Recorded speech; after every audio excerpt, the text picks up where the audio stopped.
So display ads. So the types of ads we will be covering include mainly images, but also new media. Display ads are usually measured by CPM, so cost per milli. I don't ever use that phrase cost per milli, but I'm doing it obviously just so you know what it means. So remember cost per thousand. So obviously cost per thousand views, but you can click on it. So one thing I would say is about display ads. If someone says to me, Kaz, I'm on my last £500 for my business and I want to run ads, I want to run display ads, I'd say no, because this is what we call an assisted channel. This isn't a conversion channel. If I'm running Google ads or I'm running Meta ads, I'll still might run display ads, but almost as a support where people might not see it even just because of the things that we're going to be talking through. Like I say, when you read a news article, you're trying to get through the news article and sometimes it's annoying ads come up. So this is their display ads basically. Sometimes they're not so annoying, it depends on the publication. Sometimes they're nicely done.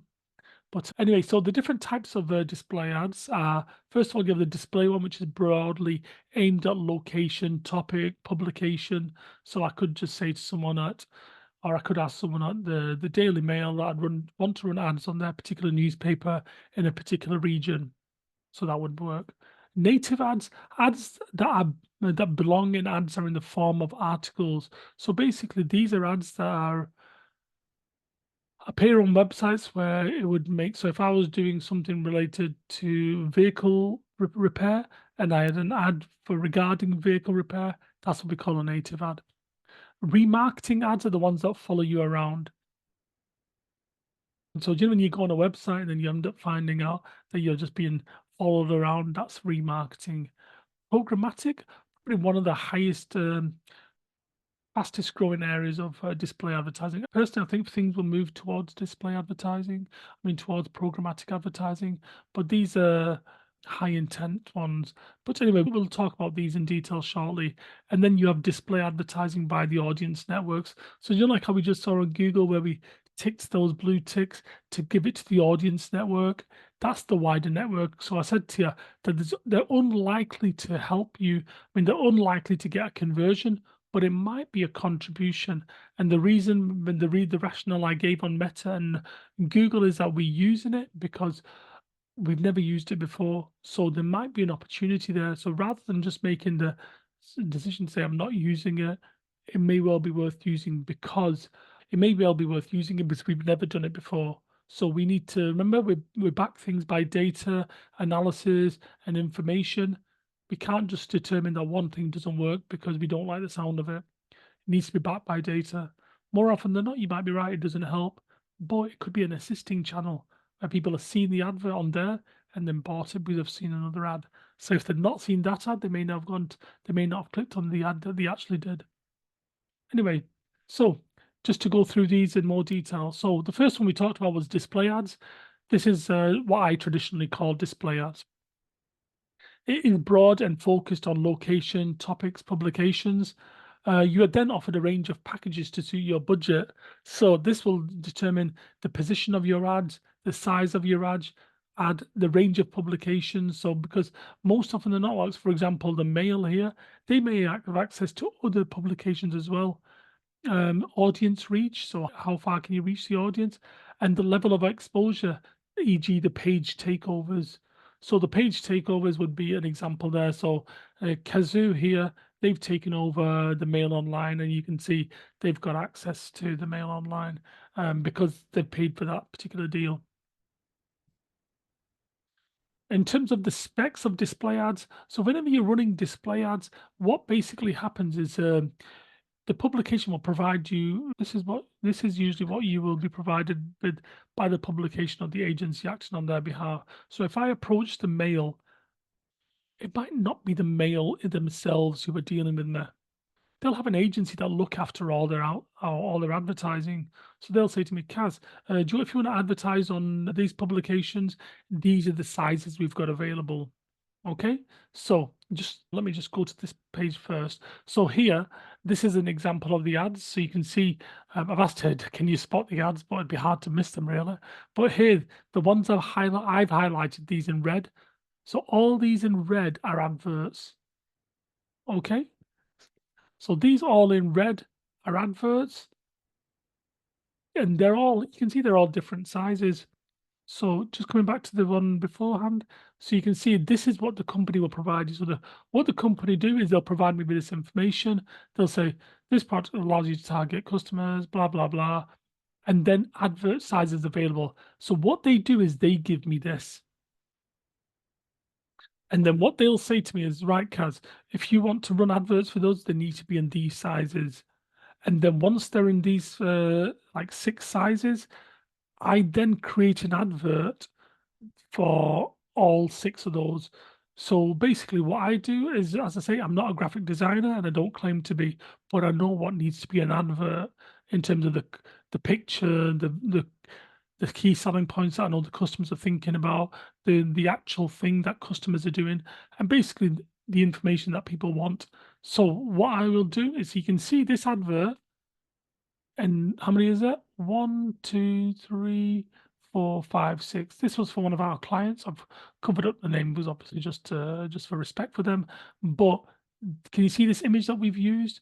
You can see the what we're talking about, bit of a subheading, which I'm not too keen on, to be honest, and then the green call to action button. But the aim is for that to grab people's attention and they can see what we're doing straight away.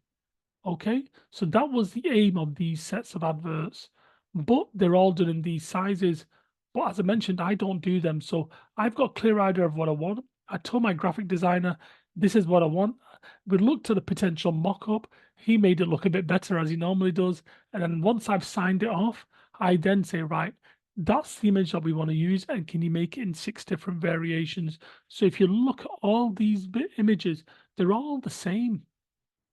So initially, when he created the image for me, I said, that's great, but here's the different sizes. So then it was up to him to use his knowledge, his experience, but I provided the sizes. So can you see how that's happened? I've done my research. I've asked him what I want. He's given me like a proof copy. I've signed that off and said, yes, that's good. Now can you replicate this on 6 different sizes? So obviously he's had to change font sizes, locations, but once again, that's his job to do that. So that's how you would normally work on display ads. For display ads, there's usually different sizes, just as you can see on there, and you need to have an ad that fits on all those sizes, because then what will happen is that you will upload it, and then once it's uploaded, then it can be automatically put in the places where it needs to go. Okay.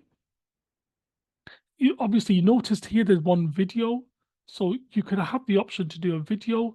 So there are site packages available, so you can see once again the company that I've been using here, the Metro Mail, so you can advertise in different companies, I mean in different publications, and then it gives you a bit of information about the impactful video display. So now it gives me a bit of information on what the video will have or how I can create the video.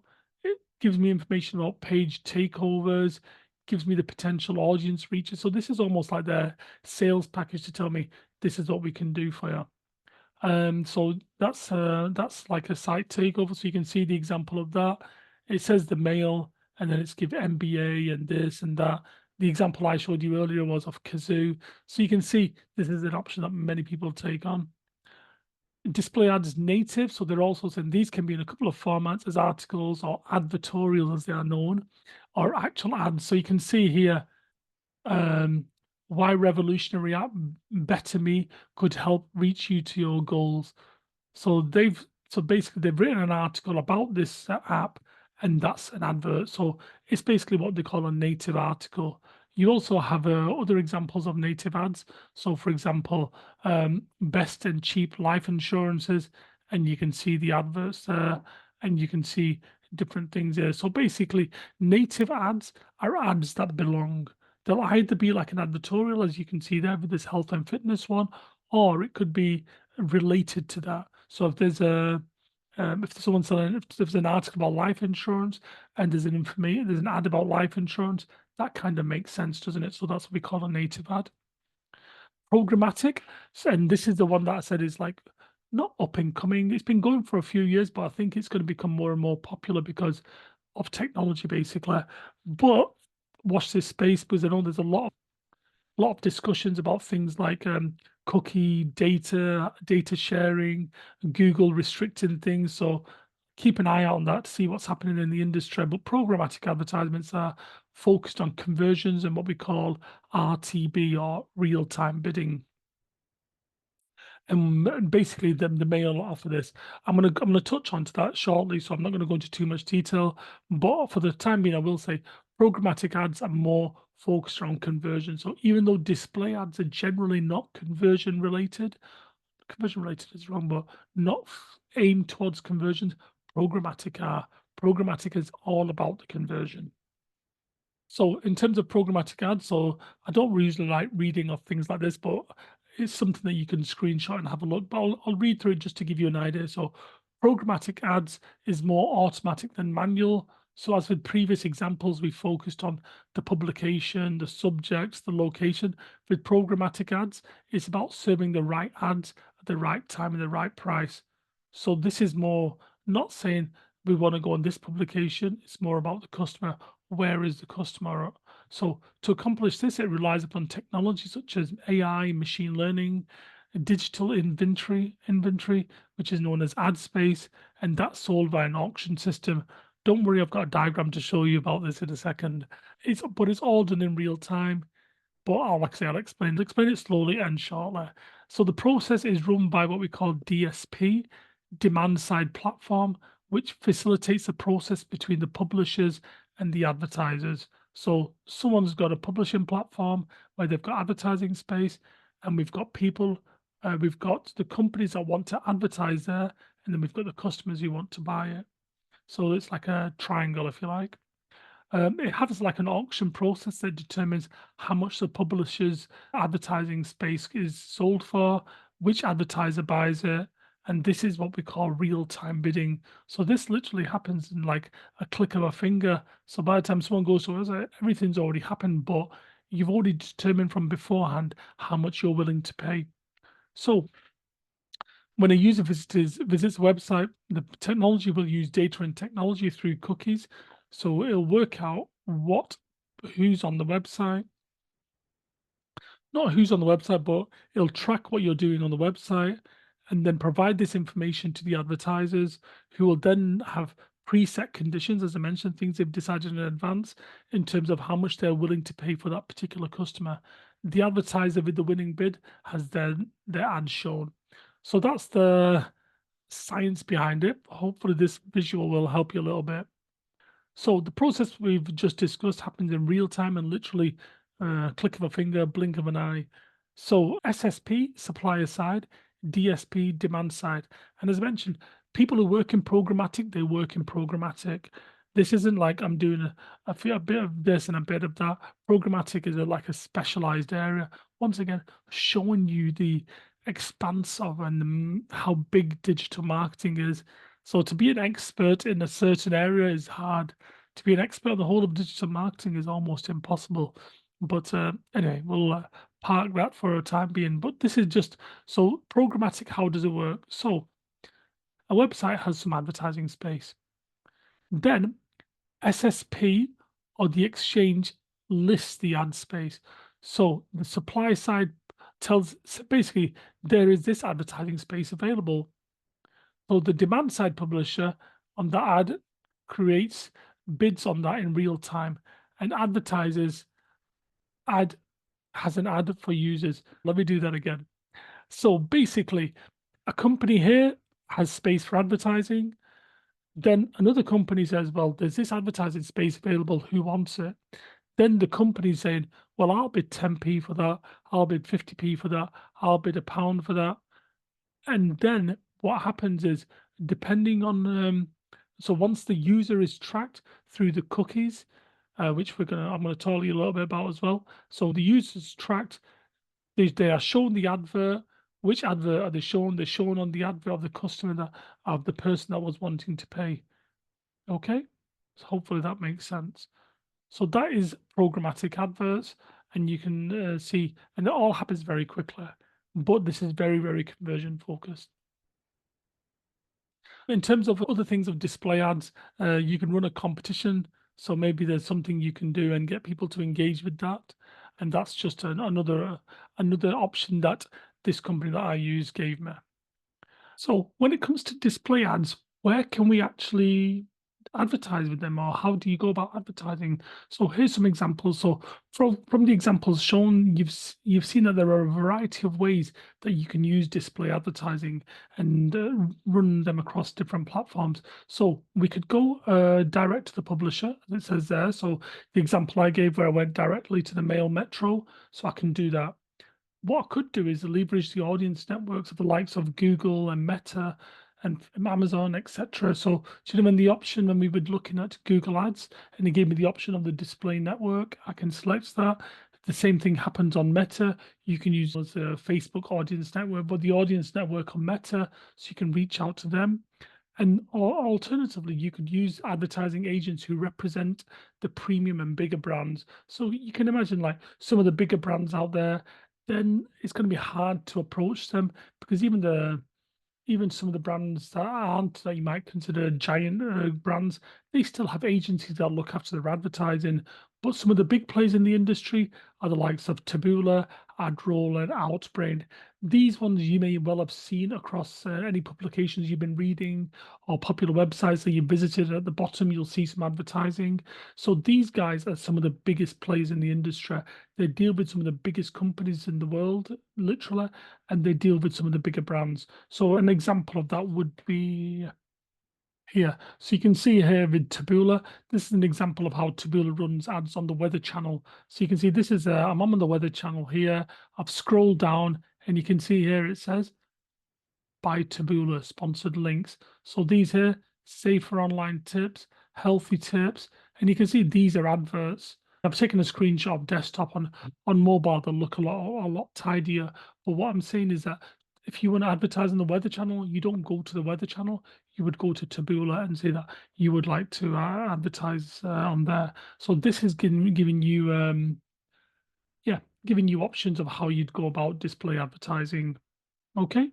So one thing we have to ask is where does all this data come from? So let's take a look. The question we ask now is where does all this data come from? How do they know what we're looking for? How do they know what we're not looking for? So the question I ask, ever visited a website that asks you about preferences or permissions or collecting data?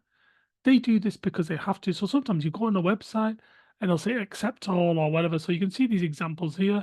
I'll come to those in a second. So they all these examples here, we respect your privacy, accept, reject, save and close, accept, allow. Why do they do this? They do it because it's the law. So depending on your country and location of the audience you are targeting, they have to seek permission. So in the UK, we have the law that is in the UK, the law is GDPR, and in the EU is GDPR as well. In the UK, we just had the word UK onto it since Brexit, obviously. So it used to be GDPR in the whole of the European Union, but when the UK left the European Union, we called it UK GDPR. So the aim is for websites to be clear about the information they are getting and gathering for what purpose.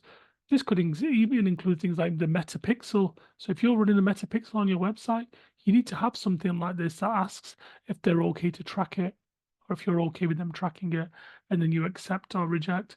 And these are just some examples that I've found online, but it has to be done. So how do they track this data? Well, what they do is they have a thing called cookies. I'm not a big fan of definitions, but for this one, I will mention it. So, a cookie is a small file of letters and numbers that is downloaded onto your computer when you visit a website. Cookies are used by many websites and can do a number of things, such as remembering your preferences, recording what you've put into your shopping basket, and counting the number of people looking at your website. So, have you ever been on somewhere where you go to sign in and you're already signed in, or you're already logged in, or it remembers what your password is? And these things are done through cookies. So, this information I've taken is from the Information Commissioner's web office here in the UK at ico.org.uk.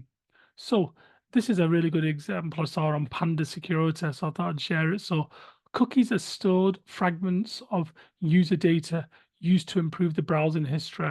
This will appear on your, this will help the people, this will help with tracking. So first party cookies are stored directly by the website you're on. So if you have Google Analytics, so if I want to find out who visits my website and where they're coming from, which country, how long they spend on the website.